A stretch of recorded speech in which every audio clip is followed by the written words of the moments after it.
నిన్న సూర్యాపేట జిల్లా తుంగతుర్తి నియోజకవర్గం తిరుమలగిరి కేంద్రంలో అక్కడ మా మాజీ శాసనసభ్యుడు తమ్ముడు విద్యార్థి నాయకుడిగా తన జీవితాన్ని ప్రారంభించి అంచెలంచెలుగా ప్రజల ఆశీస్సులతో 2 సార్లు శాసనసభ్యుడిగా ఎన్నికైన సీనియర్ నాయకుడు తమ్ముడు గ్యాదర్ కిషోర్ గారి నాయకత్వంలో ఆ నియోజకవర్గ రైతాంగం ప్రజాస్వామ్య పద్ధతుల్లో దాదాపు ఒక 500-600 మంది గుమిగూడి శాంతియుతంగా ట్రాఫిక్ కి అంతరాయం కాకుండా ప్రజలను ఇబ్బంది పెట్టకుండా కేవలం నిరసన చెప్పే క్రమంలో తమ కార్యక్రమం తాము నిర్వహిస్తా ఉన్నారు.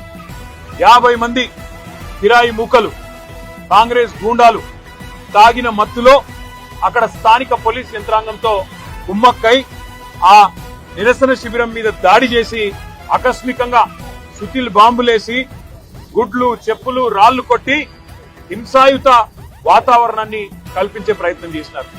మా వాళ్ళు నిజానికి గనక తిరగబడితే నిన్న 50 మంది కాంగ్రెస్ మూకలో కాంగ్రెస్ గూండాలలో ఒక్కడు కూడా మిగిలేటోడు కాదు. కానీ హింస ప్రజాస్వామ్యంలో హింస సమాధానం కాదు కాబట్టే మా వాళ్ళు గమ్మున ఉన్నారు. నిన్న దుర్మార్గం ఏంటంటే పోలీసు వాళ్ళు స్వయంగా స్థానిక పోలీసులు ఆ నిరసన శిబిరం యొక్క టెంట్లు కూడా వాళ్ళు కూల్చేసి ఆ గూండాలకు వత్తాసు పలకడం ఏదైతే ఉందో ఇది రాష్ట్రంలో నడుస్తున్న రేవంత్ రెడ్డి అనే ఒక పిరికి పంద పరిపాలనకు ఇది సంకేతంగా నిదర్శనంగా మేము అనుకుంటా ఉన్నాం.